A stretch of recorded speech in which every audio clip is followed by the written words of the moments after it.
the Mindset Athlete Podcast, and I'm your host, James Roberts. I'm a two-time Paralympian and owner of James Robert Fitness, which is an online training, nutrition, and mindset coaching business. First of all, I'd like to thank Lauren Williams for suggesting this quote to the show.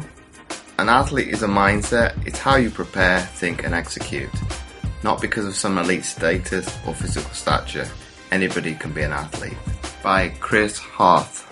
And each week on the Mindset Athlete, we like to bring you inspirational athletes, a message, or experts talking about human optimization to teach you how to change your perception of your mindset and become 1% better. And on today's show, I've got a very special guest, Donnie Boivin. He's the host of Success Champions. So welcome onto the show, Donnie. Hey, brother. Thanks for having me out here. I'm looking forward to sitting down, chatting with you, harassing you, and just having a good time with you and your audience.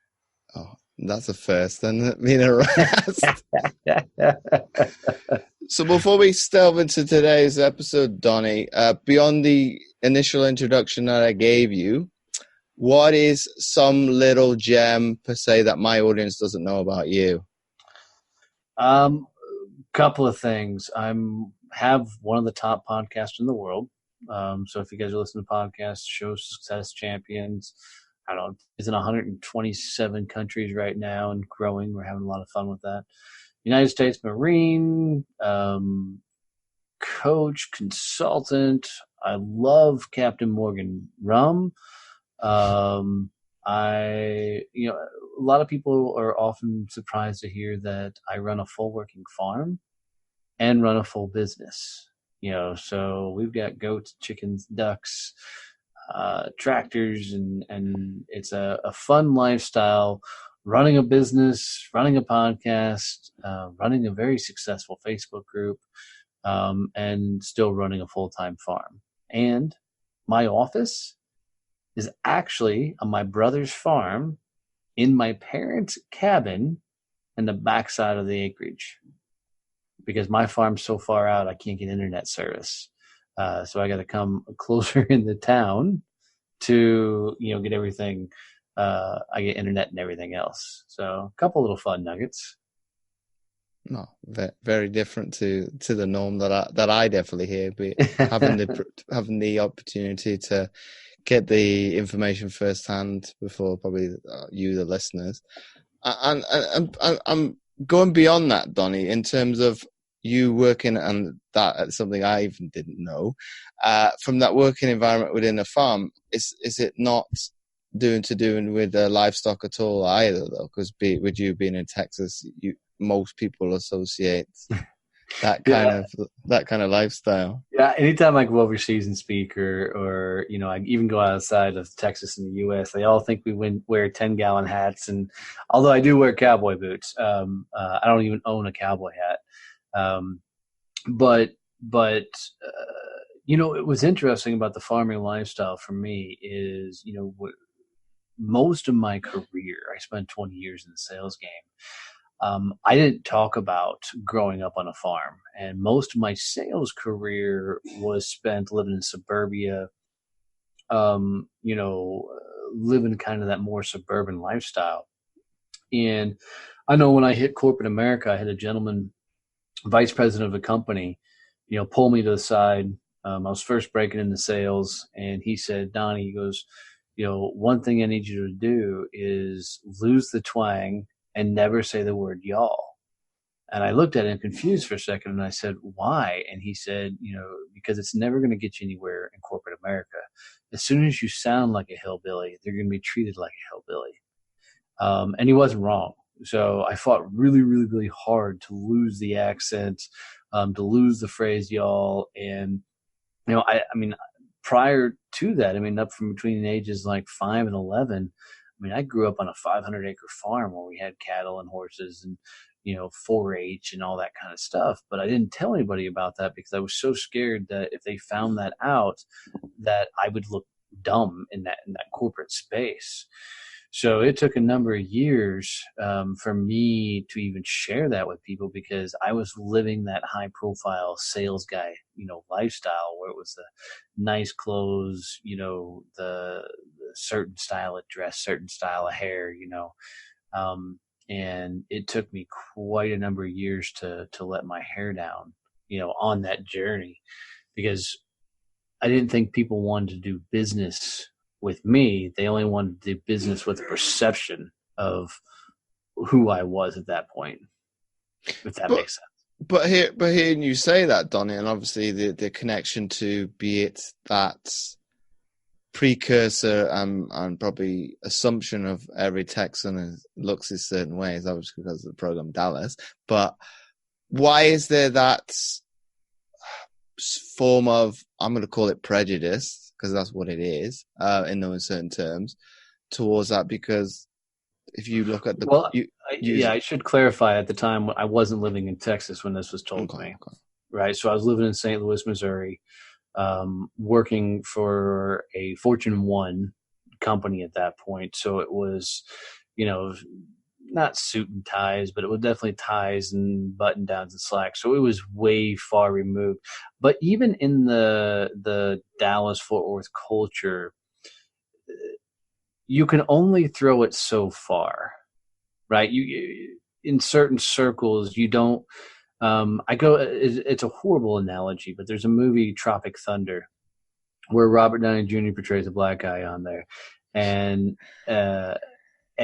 there's a phrase in that movie where they're talking about Sean Penn and his role, where he plays a disabled, guy, and I'm not saying these words, it's just what was said in the movie. And he said, Sean Penn's problem is he went full retard. You never go full retard in the movie.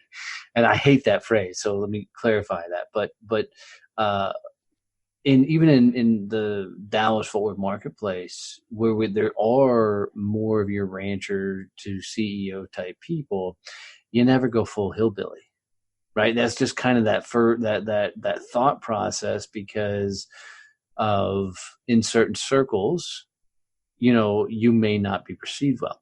It was all perception. It wasn't truth. It was just my truth, because I was told at a young age that was the case. And let me also clarify, he was saying it to protect my then projected rise. And it's one thing to be in St. Louis and fly to New York to be into a sales conversation. And when you get to New York, they don't expect a guy from St. Louis to say y'all, right? So there probably wasn't the level of prejudice that I was portraying, but because that's what I was told, that became my belief. So I didn't want anybody to know. And what's unfortunate about that is trying to hide that fact allowed me to find myself in a lot of transactional sales deals. There wasn't no relationships, because I wasn't my authentic self. I was putting on this kind of mask of who I wanted people to believe I was. And it really wasn't. I didn't see big sales success. And all I've seen success throughout my entire sales career, but big success once I went back to my roots and became that more authentic self. It was quite telling, the difference in relationships I built and sales careers and the things I accomplished once I went back to my blue jean roots. And even now, doesn't matter the stage that I'm on, you're going to see me coming in a short sleeve button down and blue jeans. I mean, that's just who I am. And how I carry myself. And what's funny about that is I feel like I've come full circle and now let people know where I come from. I gave a speech a few months back, and I always ask for feedback from the crowd, right? I always want to hear what their lessons learned, their takeaways are. That's the trainer coming out of me. And this guy at the very end, he looked at me and he goes, Donnie, I loved your information. It was so knowledgeable, because I love your energy. I love your passion. I love your message. I love everything you do. He goes, but you dress too damn casual for me.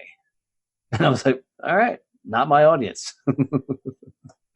So, but it's all about, for me, putting out that real front, that real message, and really who I am. And I think, all the things that I'm doing now, from speaking on stages, podcasting, and everything, is really, really, really helped me accomplish that a lot, if that makes sense. And do you think, in your opinion, do you think athletes per se, certain people within society kind of utilize that mask as somewhat of a front to survive in a certain arena?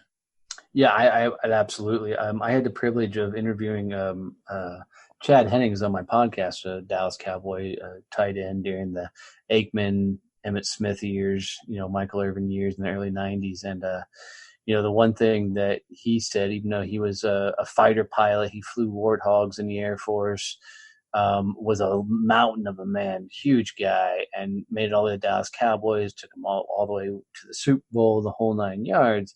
He even said there that sometimes he worried about bringing out that country nature so much that he put up more on the role of the jock, if you will, versus, so he didn't use the words hid behind that jock personality, phrase, but I can tell you from an outside perspective, watching what he's doing now with his careers and his business and stuff, he's still leveraging that football celebrity-ness to open the doors and everything else to try and portray the businessman, if you will. So I think a lot of, athletes and whatnot use, and in his words, use what you got, right? And if that's going to open the doors, use that.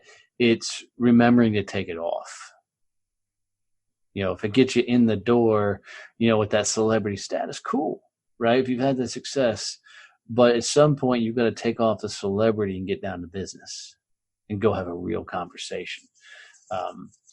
But as he said it, if somebody wants to buy you $1,000 dinner to meet a Dallas Cowboy, you go to dinner and then you figure out how to turn it into a business conversation.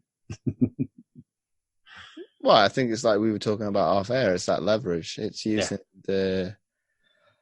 I'll use your words exactly, is using what you've got and then going from there. And I think this is where I think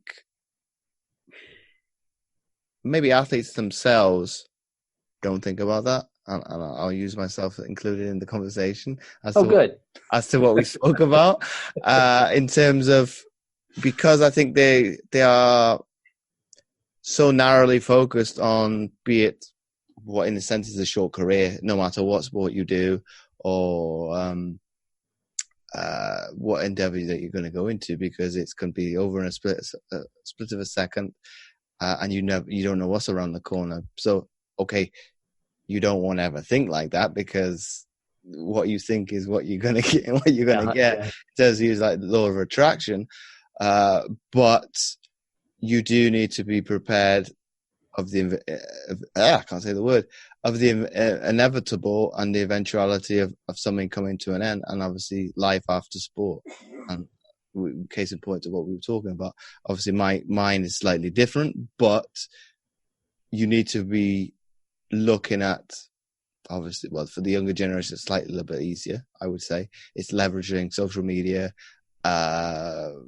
You can, to a certain extent, manipulate it for your embetterment. And I don't even know if that's a word, but I'll use it to be able to showcase the best of yourself. But coming back to your case in point in terms of leveraging the real you, and that's I think everybody, even some my clients specifically, have said what sold it for us is the authenticity of you being you. You're not going to mask away from the fact that you may have overcome adversity, you may have overcome whatever it is, hurdle, wall, however you want to call it, to get to where you are. Okay, in my eyes, how I see it, they weren't, because that's how the environment I was brought up upon. You are kind of a mentality, sink or swim. It's probably very old school in terms of, it's like, well, okay, we'll throw you to sharks. If you survive, you survive. Right. If you don't, you don't. Whereas that's probably why I've got that kind of I won't call it killer instinct like you were talking about, as you're going to go for the juggler. Mine's probably a little bit more reserved in certain environments, certain fields of maybe where I find it comfortable to be that person. I won't say go for the throat, but if you do enact, like we were talking about off air in terms of waking up the Hulk, it's gonna come out. You open the beast. You could call it, using another probably movie analogy, probably like werewolf or Twilight or something like that. Be it no sparkly vampires.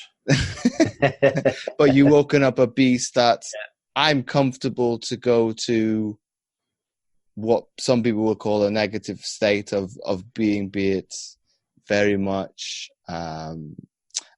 angry, pragmatic. Okay, we'll call it frustrated, but you're comfortable with that within the normal being of day-to-day living. Yep. That's not acceptable. Well, what's interesting is, growing up, one of my best friend's little brother did Special Olympics. He had a learning disability where he was physically an age, but mentally about 10 years behind that. It was never officially diagnosed with anything, which has always been odd to us, but did Special Olympics. And his brother, who was my best friend growing up, was a little guy, but always played, this offensive line in football. And the coaches knew with my buddy Joe, they're like, I would see him at games. They'd walk up to him and tell Joe, get pissed off, get mad, get frustrated, because they knew if they got him all riled up and pissed off, that he would start cracking skulls on the football field. And I'm talking American style football, just for the record. But because I love making fun of whatever the hell you guys call it. But it's interesting, when his little brother was doing Special Olympics and was doing track and field and stuff, Joe would go up and try and do the same tactics on him, right? He'd try and get him to go, okay, Andy, get pissed off, get mad, get anything else. And all Andy would do is get frustrated because he wasn't built that same way, same mentality. He wasn't being authentic to himself in that moment. He'd always underperform. And it took a couple of us finally to pull Joe aside and like, look, dude, he's just not built like you. You can't encourage him like that. And I say all that to say is, for some people, they move through life and they do the Jekyll and Hyde, the werewolf thing, the Bruce Banner. And I think for a lot of people, and we'll go with Bruce Banner and the Incredible Hulk, is most people are moving through life with Bruce Banner, which is they're going to overthink, they're going to overanalyze, they're not going to pull the trigger, they're gonna think too much, and they're gonna play life safe until they flip the switch somehow and bring out the Incredible Hulk and just start kicking in freaking doors.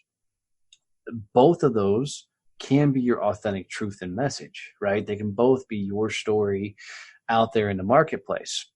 But you got to figure out which one empowers you and which one holds you back, along that ride, and put that authentic foot forward, if that makes sense. Would you say it's a case of using slightly, if we use Bruce Banner as the logic and Bruce Banner as the story, to be able to get your point across? Yeah, it could be. I'm not big on the logic guys because they drive me up a damn wall because they can't ever make a damn decision. I'm a guy that would rather, let's make a decision. Something's going to break. Can I cuss on the show? I didn't even ask you. All right, cool. So the logic guys, they're too worried about fucking something up to pull the trigger.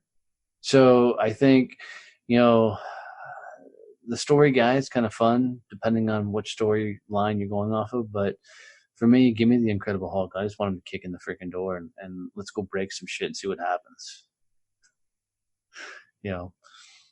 If that, because I think most times people are, analysis paralysis, waiting for the world to show up for them, versus trying to take a massive risk. And I think, if you were in sports, during that time, you took a ton of risk on the field, on the court, in the boat, pool, water, whatever. You took massive risk on a regular basis. You didn't play it safe. You didn't follow the book. You followed instinct. Maybe it was repetitious instinct, right? but you took massive risk on a regular basis. Once you get beyond that career of success and that moment of fame of getting that ribbon, the medal, the trophy, whatever the fuck you got, right?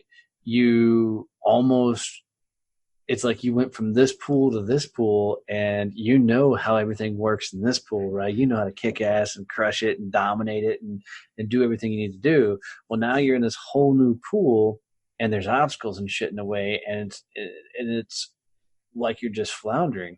Well, most people will go to their Bruce Banner and they start thinking, right? They're like, okay, there's this obstacle. What could I do? How do I maneuver? What should I think about? How should I pull the trigger? What should I? And they're getting all confuddled because they're thinking, when in truth, they should be Incredible Hulk and just start slamming into shit, right? They move. There's an obstacle. Okay, that obstacle sucks. How do I get around it? Cool. Smash into the next thing, right? And just keep moving forward so they can figure out the path. This isn't my phrase, but I love it. Every time life gets hard, all that means is you just fucking leveled up. And now you got to learn this whole new level and all the weapons, the guns, the gears, all the shit that comes with it, right? You got to learn that level. And then eventually that level will become your new baseline of easy.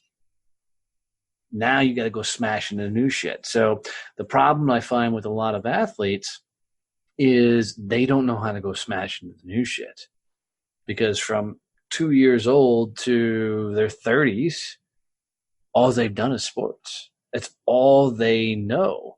And instead of thinking, how can they apply all that shit that they've been learning over the years to start crushing it in life, they define themselves by past successes, like the guys who are still living that one game in high school, all the way through. They're not, hulking out to go, figure out what they really want to be when they grow up or what they want to get out of life. So they're just playing it safe, and nobody gets where you want to go by playing it safe. Do you think it's, to a certain extent, it's built on a part of, like you were saying, living in nostalgia, at a certain extent? I'll use an old saying because some younger people that listen to this show might even not know what a videotape is. Highlight reel. Going from that basis, as in their mind, they're playing that tape over and over again. Let me put it into the VCR. I'll put the analogy of what's the saying? So nowadays it'd be an MP4, right? It'd probably be YouTube now, wouldn't it? Yeah, right. And going for everybody to see. But do you think it's, how would I put it? Not getting over the fact that maybe trying to not put it in a rude way, but got over that hype of, I'll probably use myself because it's easier, and I'm not offending anybody because it's looking in the mirror. You are. I'll put it from this way: you until you put your accomplishment on paper, you play it down, and okay, you can envision and visualize reliving that euphoria. I'll put it as, and you get a kick out of it. Yeah, I think a lot of people, and I've never been the sports guy, right? So I've never hit that high level of performance.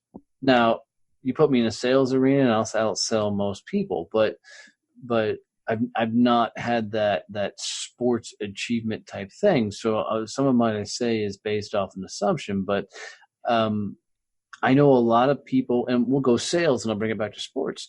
A lot of times in sales, if somebody closes a big-ass sales deal, like their number one ever in their career, 90% of salespeople will stop selling, right? Because they feel like, I've done it. I've accomplished what I set out to achieve, right? And I don't know if I could handle more if I were to win more business, right? So it's this very much playing from fear mentality, or what I talk about all the time is playing defense in life, they're protecting what they have versus growing their life by playing offense.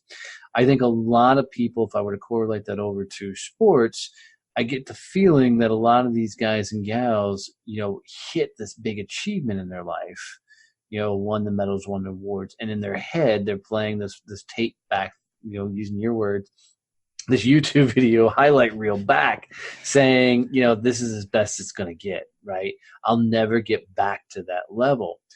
And what they haven't embraced is that level should be their base, because it's that level that's going to be, back to the original thing, the leverage for them to do all the things they want to do moving forward. And because their self-worth is determined by that particular achievement, they don't have anything else to aim at. They don't have anything else to go for.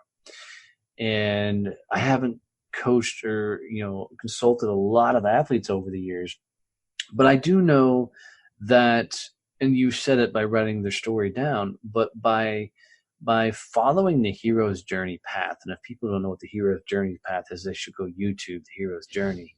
But by becoming the guide where you go and you teach your lessons and you teach what you've learned and bring it back to others, you can start finding fulfillment again, which is what most people are looking for. And it's not so much the accolades, although most athletes enjoy the limelight of some sort, and they like being told, hey, you're that guy that did that thing, right? And they thrive off of that. But at the end of the day, they're looking for fulfillment, and fulfillment usually comes by teaching others how they can go for it and chase their dreams and those type of things. So quit looking at your own personal highlight reel. And I'm not speaking directly to you, Jen, I'm speaking to everybody, but people need to stop, looking at their own highlight reel and start looking at how can they help others create their highlight reels. And I know offline you and I talked about Shaquille O'Neal and the brilliance behind what he's done and how he's accomplished 20 million times more off the court than he ever did on the court. And he's leveraged that celebrity status to build an empire of businesses that will take care of his families from generations to come. And I think if more people would embrace that knowledge, then they would go further. And then let me put one more spin on it. Being a former United States Marine, a lot of guys struggle when they get out of the military, because all they know is that military lifestyle, just same as athletes do, right? They've only known that for their career and everything else. What I tell most of those military guys when they get out is fuck trying to get a CEO, president type job. Go get a shit job and work as hard as you did as an athlete, as you did as a military, and fucking climb and fast as hard as you did. Because the military guys, these athletes, they always outpace everybody else because they got fucking grit and gumption. That tenacity to freaking just keep pushing through when everybody else wants to give up. You bring that fight to the game and you will fucking move mountains. But it's, most times they're too worried about living those glory days versus going for it in life. But I would argue with you, Donnie, in terms of you talking about that you haven't lived the athletic lifestyle. I would say the military one's even more. It's more cutthroat. It's life or death. True. I mean, there is absolute truth in that, but we're not done. It's not done on stage, right? So a lot of times the heroic moments, the things that people would find impressive and whatnot aren't done in front of 30,000 people, right? They're not done in front of 20 people, right? So, I mean, for the first time in history, there was just a video release of the first time ever they caught a Medal of Honors actions on film, right? And I mean, the guy got 2 Medal of Honor for charging shit and saving his entire crew.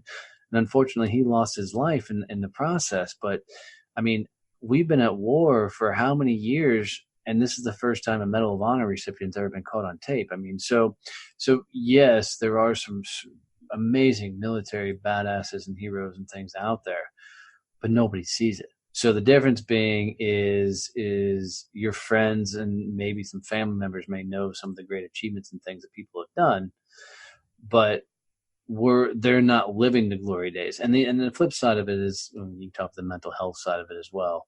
You know, the horrifying things that come from making those achievements as well. So, but even so, is if that's the best of that they know, it's very hard to transition and move on to something else when that's all you know.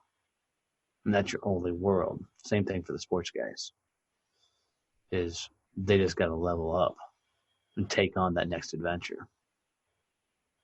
Well, I find that innate Hulk that you talk about. So in terms of that, do you think it's not necessary having, and this will definitely challenge one of my questions within later in the show, it's not a changing mindset or challenging, is it? It's leveraging where you're at per se. That's got you where you've got then. Yeah, and I love the thought process of leverage, because I think it has a lot to do with life.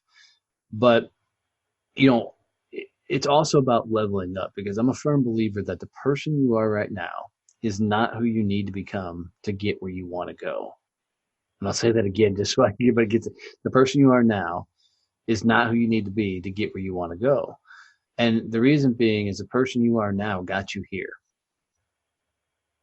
You've got to level up. And the only way to level up is go get punched in the face by life and do it again. I mean, Rocky Balboa, in my opinion, has got the best quote of all time. And the quote is simply this: life is not how hard you hit, but how hard you can take a hit and keep moving forward. And you know, athletes are the worst for knowing how to beat the shit out of something to win, right? Whether it be their mind, their opponent, their whatever else, you know, they know how to fight to win, right? So they're used to punching hard. But Mike Tyson says it best: everybody has a plan until they're punched square in the fucking nose, right? You know, and that's the trick, is when they're done with sports, it's like somebody hauled off and knocked them in the freaking nose, and they're sitting on an 8 count. And they're deciding, do I get up and fight one more fucking round, or do I throw in the damn towel? And the people that make it, figure it out, and go for it, are the ones who are like, fuck you, I ain't down. Hold my beer and watch this shit. We got another 13 rounds in us. And I think that comes from leveraging what you've done, what you've accomplished. But I think that also comes from, you know, lighting that internal fire inside your ass and saying, right, I choose my own battle. This whole life is choose your own adventure. I'm fixing to choose mine and move forward. And, you know, it's goes back to the Rocky phrase: can you take it on the chin and keep stepping forward?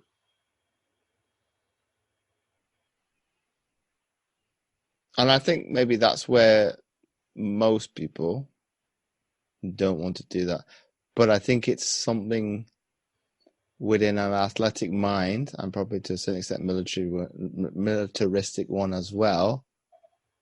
Something's not quite right upstairs. To be willing to go to be I won't argue with that. To be punched in the face repeatedly, and what are some of the things I've heard down the line? But I think I'll paraphrase and I'll use my own terminology: be barbaric, insanity.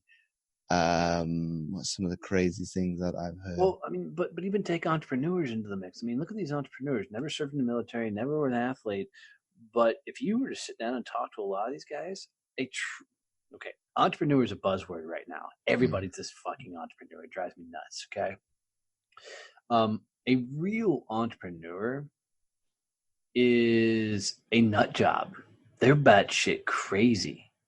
Right? They're constantly willing to bet to farm. They're constantly willing to do shit that nobody else has ever even thought about doing. I mean, you look at a guy like Steve Jobs, and his plan was to change the world, and he put a fucking huge dent into it, right? Elon Musk, fucking Jeff Bezos, the everything store. I mean, I know it became Amazon, but it started off as the everything store. He wanted an online platform that he could sell literally everything. He just happened to start it all with books, and now the fucker's the richest man in the world. But because he's fucking nuts. No sane person would even start that journey. So athletes are fucking prime to do something batshit crazy because they've done it their entire career. They just got to remember that they're back to fucking Little League. They're back to Pee Wee football, right? And somebody that's played college ball has got 20 years of sports under their belt? No wonder they were a badass. Somebody that's got all the way to the fucking Olympics, same thing. They're almost 18 years before, they hit the big shows and all that stuff. Fuck, don't throw in the NFL. I mean, now you're 20, 30 years of fucking crushing it. And, they are more worried about what people would think about them if they were to start over and go back to Pee Wee and then grinding it out. Then they choose not to because they're more worried about what people will think about them, when instead they should just say, fuck it, I don't care what people think. Let me go learn this. And oh, by the way, I've already done a lot of this shit, so I'm going to shortcut the fuck out of it along the way because I know how to get punched in the face. And yeah, that shit hurts, but I kept stepping forward for 18, 20, 30 fucking years. Now I'm going to do it again. Oh, but by the way, I've also got this thing in my back pocket that says, hey, I won this. Maybe we should sit down and talk, or let's go have lunch. Let me tell you about my journey to this trophy, this award, this medal, this whatever else, and leverage the fuck out of it. Versus going, that was my highlight reel. That was it. Right? Use it. Use it as a tool to move the fuck forward, and you'll be amazed. Go back to fucking Chad Hennings. If somebody wants to take me out to $1,000 dinner, you damn right I'm going to go to dinner. At some point in that conversation, we're going to talk business, right?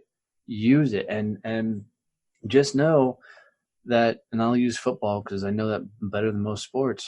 The first time you stepped on that Pee Wee football field, you had no fucking clue. I mean, if you've ever watched a little Pee Wee football field, as soon as the ball is hiked, you got 30 kids running, in a circle, not knowing which direction to go.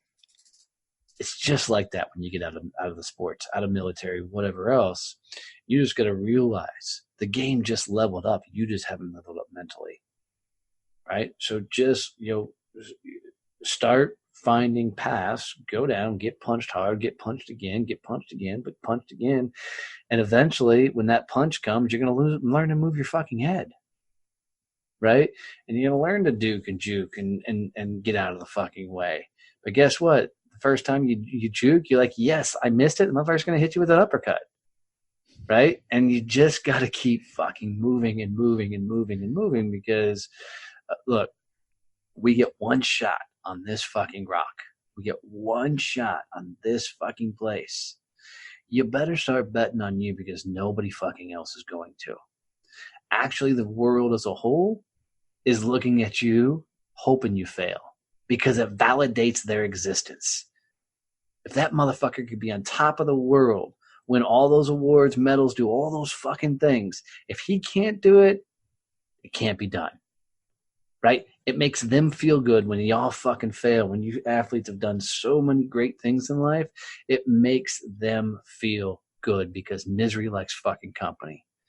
Fuck that. You aren't built like they're built. You're built to achieve, accomplish, and go fucking big. So do it. But where do you think that mentality comes from, Donnie? Do you put it down to nurture or nature then, in your opinion? Oof, that's $1 million loaded ass question. So I am very much the guy that says there are some things that are in your DNA, but I think everything is learned, right? There are mindsets and things that I mean, look, if a kid is born into money, they usually have a better concept of money, right? Doesn't mean they're good with money. They just have a better concept of money.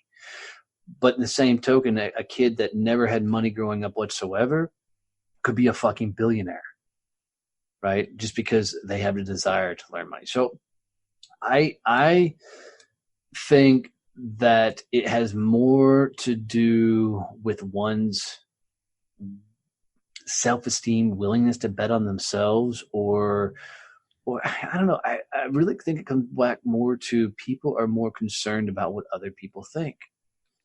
I mean, take somebody who was on top of the world and now they're pushing a fucking broom in a retail store, just for example. That person pushing a broom, if they don't have the mindset that they're not pushing a broom, they're helping build this company as an empire. They're not that, it's like, what is the famous bricklayer said, I'm not laying bricks, I'm building a castle. Right?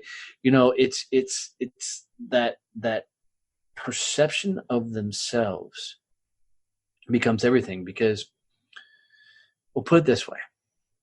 Just because somebody achieved greatness in sports doesn't mean they had a great self-perception. It just means they found something they could be disciplined at enough to learn the game.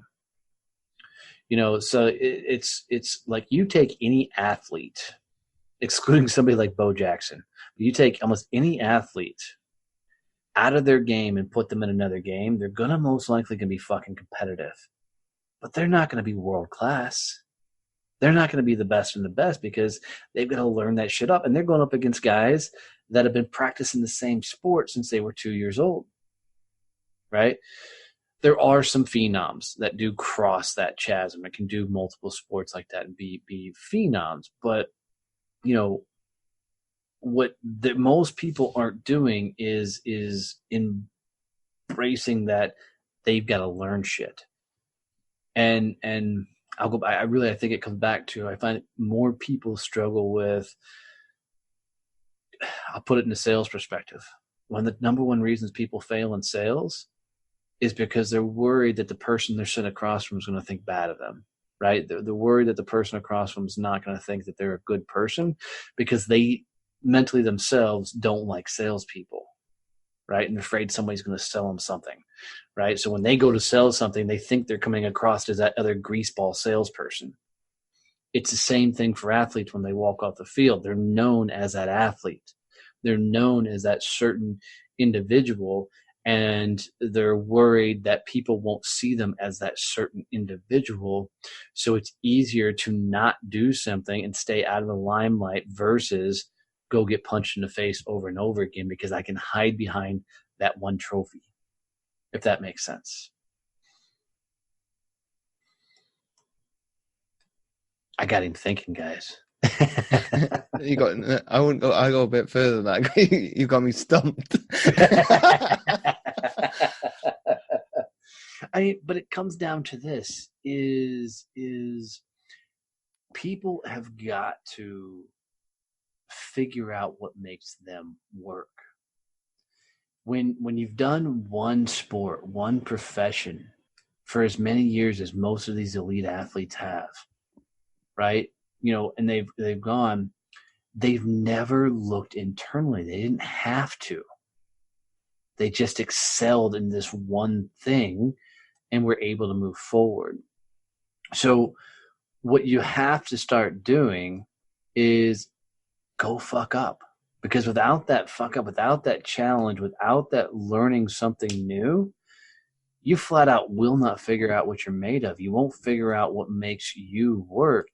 And unfortunately, without that challenge, you won't figure out what the fuck you want to be when you grow up. And you're going to keep chasing your tail because you haven't tried enough new things to figure out what's fun. And what I find I hired a lot of freaking athletes from a sales perspective because if I could get them out of their own way, they would crush it because of that competitive nature. And if I could find that right thing for them to compete against, they would do really, really, really fucking well. But the same token, a lot of those athletes would get going and start discovering who the fuck they were. It would freak them the hell out because they'd never explored themselves internally before. So it was a whole new learning thing. So, I had to become almost a counselor in a lot of situations for these people as they were trying to figure out how to get good in the game, because of the things they were discovering about themselves. And it's interesting is the answer for everything is never externally. It's always internally. It's always mindset. And as a mentor of mine told me once, you earn the exact amount of money you believe you should be earning, and not a penny more. It's all mindset. Wealth is mindset. Success is mindset. Poverty is mindset. Everything is mindset. And unfortunately, most athletes have got these 18 to 30 years of singular programming. Now they got to go back to fucking Pee Wee football and start learning it all again. But they forgot how to get punched in the face because at some point it became easy. At some point, it became really, really simple and repetitious. There wasn't no thought. It was muscle memory. So you have to turn off the muscle memory and go back to the beginning. I really want to try and get more tactical because I feel like I'm talking a lot of theory. But go try anything that sounds like it might be the tiniest bit fun.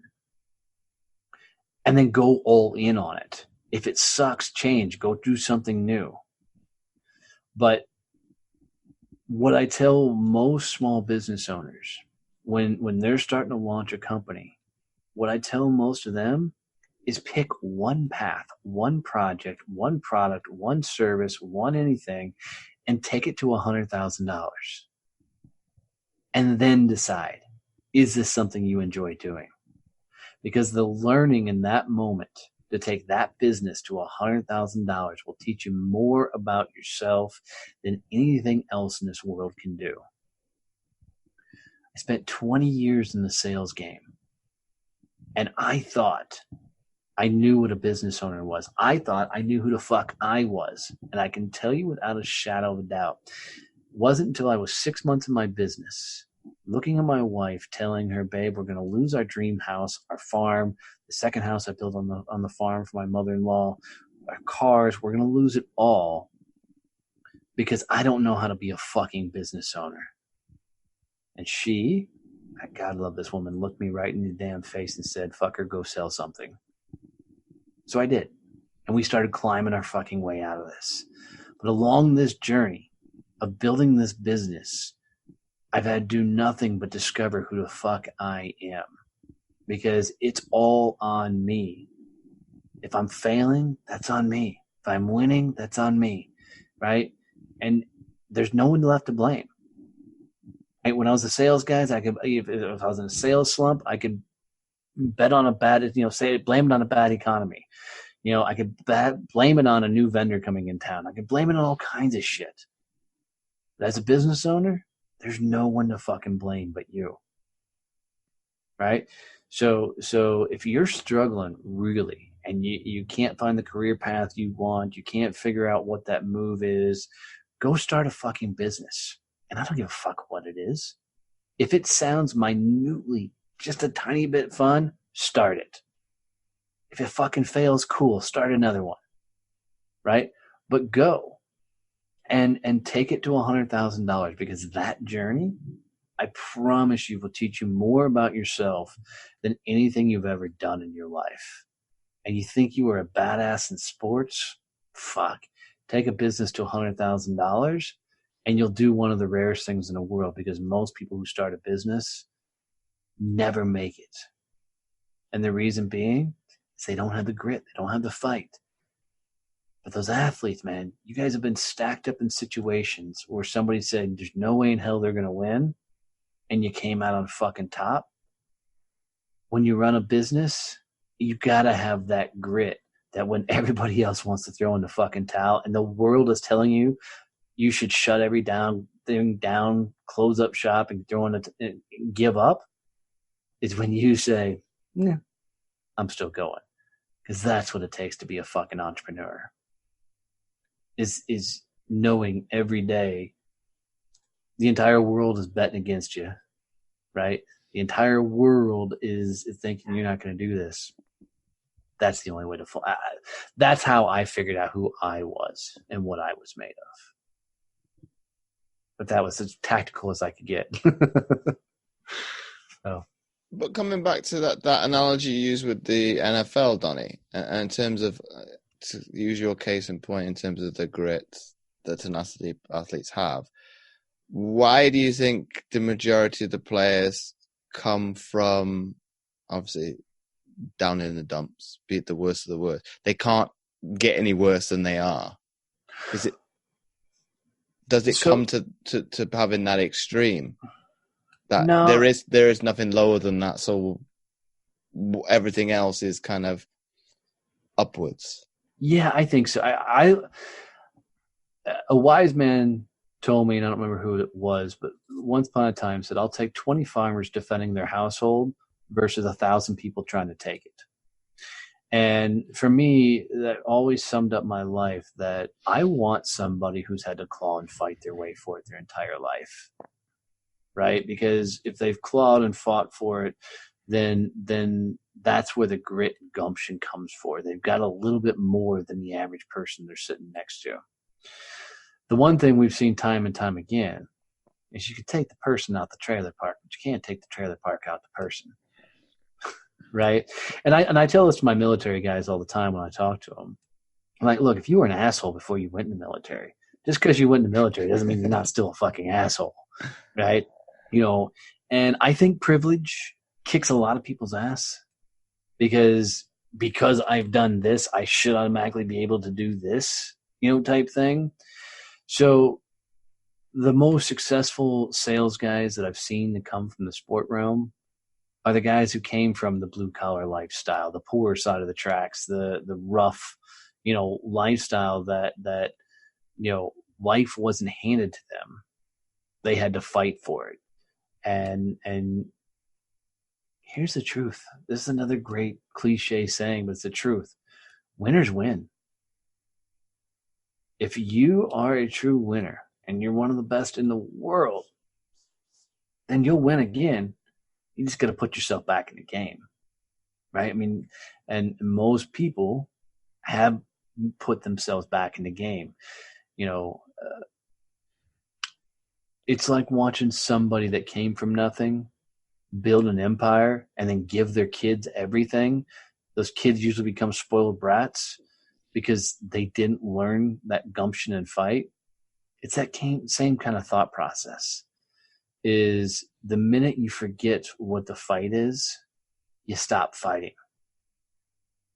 And when you stop fighting, you forget how to win. And when you forget how to win, you quit moving. So you got to put yourself back in the game to go win.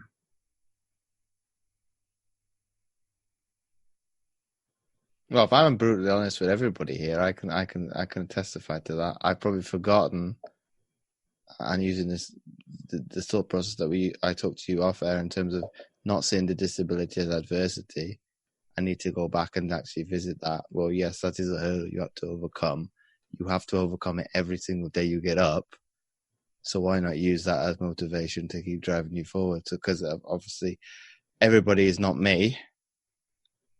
And use it as I won't say negative, use it as a positive driver to kind of give me the kick up the ass. Yeah. And it's a smart move. And, what we talked about off the air was a little bit, is people don't know the fight you've been through. Right. So by sharing that story, people were already inquisitive because two things. When you see an amputee of some sort, you always have a million thoughts run through your head. Right? How'd it happen? What'd they do? Was it a car wreck? Was it military? You know, or did they have a disease? You know, you think all these crazy things about them, right? When you make it okay for them, which sounds fucked up, because you should never have to make your life okay for somebody else, right? Let me clarify that. But when you do, and you share that story, how it's not been something that held you back, but actually something that propelled you forward, man, there's power behind that.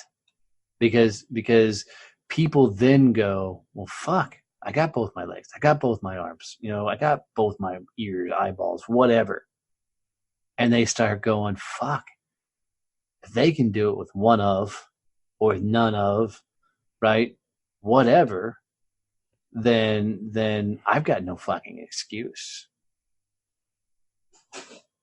And that's a story. Go ahead. And in terms of, and to probably kind of go on from that, I think it's a great question somebody asked on a Facebook group. What are you thankful for your disability? And I kind of thought to myself, well, okay, if it wasn't, and people had their own stories, I said, well, okay, it's coming from a different perspective. But if it wasn't for my disability, I wouldn't have achieved what I had. And you go back 180 degrees and talk to me as a teenager. I wanted anything but being this, not all the time, but be a Right. worst case scenario. It'd be, why can't I have both legs? And you get the story. Whereas I'm willing to be thankful and put it in a different perspective. Okay, for people, I think it is a group for people with amputation, but that most people are newly acquired and they've got their own thought process. Well, what adversity am I likely to face? Be the time I'm going to elect for the surgery, whatever. Okay, here you go. Here's a different one. If it wasn't for having been put into this predicament, okay, it's probably not the right choice of words, but I know where I'm going with it. Right. I wouldn't have achieved, what would it have been?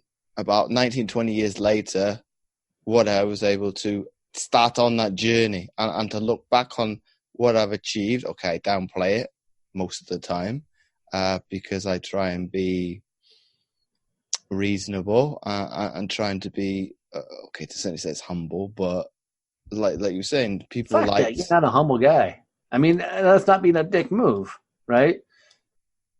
So hear me out on this, because I can't help but throw this in there. Is so you've learned after many years later that you were able to achieve success because of this disability and able to achieve some really killer badass things. Okay. What you need to think about is how many people are dealing with something that's nowhere near as extreme what you went through and are going, I can't do X because of X. Right? They're using their race, their background, their language barrier, their how smart they are, their reading ability, their looks, their introvertness, their whatever, and they're saying literally right now, because of that, I will never be X. When now you get to look at the world and say, well, because I only had this, I was able to do this. I wouldn't have been able to do it otherwise. Well, I think I put it as a quote. I think last week, in terms of the actual Facebook post I'm talking to talk to you about. In terms, I put it as I didn't see it. It could be seen as adverse. I could have had a chip on my shoulder or an axe to grind, which I kind of thought I was kind of not messing around with words, but I think it's playing on the fact, be it people have those presumptions as they've interpreted language I have used, even as video content. He's thinking, I think somebody said, "Oh, you did have a chip on your shoulder." Yeah, I do say I'm not debating the fact that I said it, but I said it was a chip on my shoulder. I very much, I've probably got over it. I probably utilize it for me, but I won't put it on the outer. It probably that osmosis effect that you talked about earlier in terms of that's what got me going. Well, let me use an external motivator to push me forward. And okay, it is very much self-centric in terms of the mentality athletes have.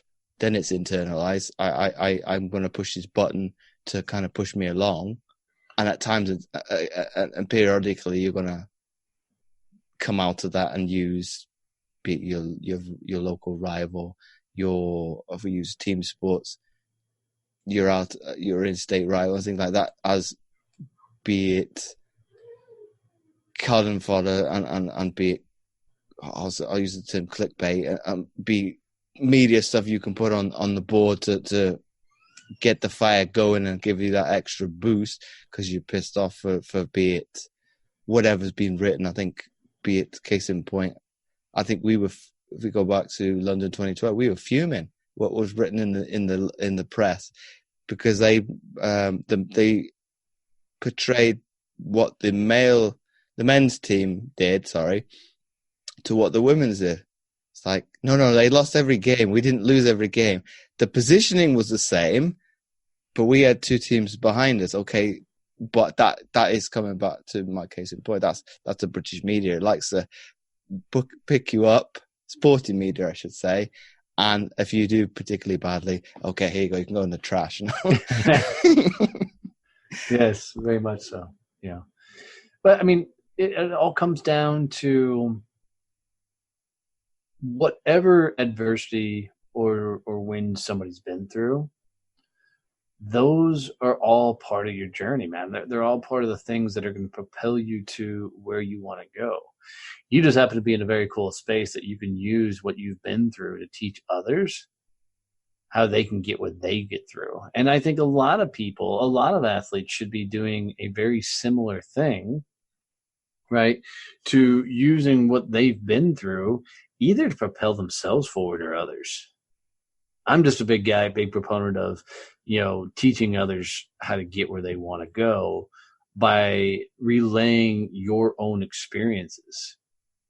When I did sales, I was really good at teaching sales because of the big accomplishments, the big deals I did, closing Fortune 100 companies on multi-million-dollar contracts and things, so those were fun learnings, along that ride, so I could teach it. When I, got into this game, it took me a while before I could start teaching because I didn't have the learnings on there. I hadn't fucked up enough. And the only things you actually teach in life is the shit you fucked up and learned from. Otherwise you're teaching theory. And it's been, and you'll probably agree with this sentiment now, it's taking the training wheels off. Yes, it is. It really is.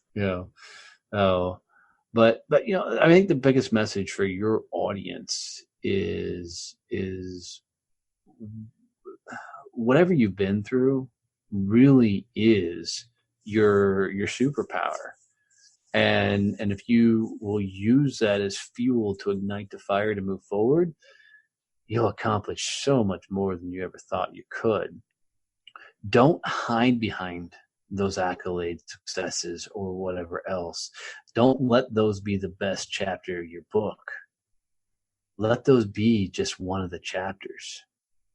Because if I let my 4 years in the Marine Corps, 2 years selling HVAC, 3 years selling franchise sales, 7 years selling fucking commercial printing, and 7 years selling, sales training, if that was all my life, that sounds like a pretty fucking boring story. Yeah, there's some cool highlights along the way, national awards and, some cool audiences and things that I did, honorable discharge and all that kind of stuff. There's some cool highlights.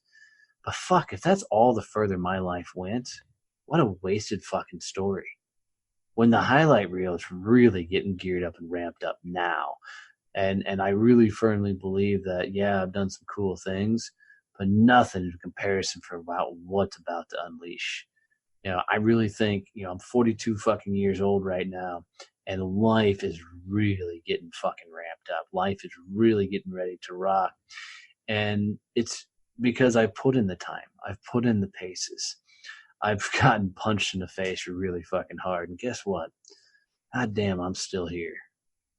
right? And I think that's the answer for everybody is I need that guy and gal that was 18 years old fighting for that national championship, 20 years old fighting for that Olympic medal, fighting for that world championship, whatever. I need that person to show the fuck up and look at the world and literally say, hold my beer and watch this shit because it's about to get fucking real. And I promise you, everybody listening, if they will take one step forward towards whatever feels right, whatever gets their rocks off, whatever gets them jazzed up, if they'll take that one step forward, the universe is going to fucking open up and say, about goddamn time, let's run. And when that happens, hold on. And then just keep stepping. Don't get complacent. Don't plateau. Life never plateaus. It's either forwards or backwards. And keep stepping. And if you get to a point where life feels comfortable, you're actually moving backwards. Run. So my final question to you, should I say, Donnie, before we wrap up the episode, if you had to summarize what we've been speaking about today into one sentence for people to take away, what would that be? Bet on yourself. Nobody else in this world thinks you can do it. Nobody else in this world thinks you've got it in you. Fuck them. Go create it. Make it. Because at some point, and this isn't my phrase, but I fucking love it. At some point, the people that said you couldn't do it are the same people who are going to come knocking when you create it. Fucking unleash. You're a badass. The world needs your badassery. Unleash it. Show it to them. Uncork it. And let's go blow some shit up. So once again, Donnie, thanks again for coming on the Mindset Athlete podcast. Thanks, brother, man. It's been a lot of fun. Thanks for having me on here. Tell your listeners if they want, go check out DonnieBoivin.com. On my website, just click on free stuff. Dude, I got all kinds of free shit out there. I got books on how to get on podcast. I've got strength analysis, all kinds of stuff. And if they want, come hang out in my Facebook group. Just go to Facebook, type in Success Champions, click on groups, and we have conversations like this all the time in there. So definitely come hang out. Oh, thanks again, Donnie. And it's been my absolute pleasure for having you on. Thanks, brother. If you like this episode, please do share it with your friends and do let Donnie and I know what you thought of the episode by tagging us over on Instagram at Donnie.Boivin and at JamesORoberts11. And again, you can do the same on Twitter and Facebook. And finally, do check out his website, DonnieBoivin.com. And as usual, do check out my free content at fitamputee.co.uk and click on the link free resources. Make sure to check all those links out. They will be in the description. You can find all the show notes at mindsetgame.lipsum.com under the category General. So once again, thanks for listening, and I'll catch you next week for another episode of the Mindset Athlete Podcast.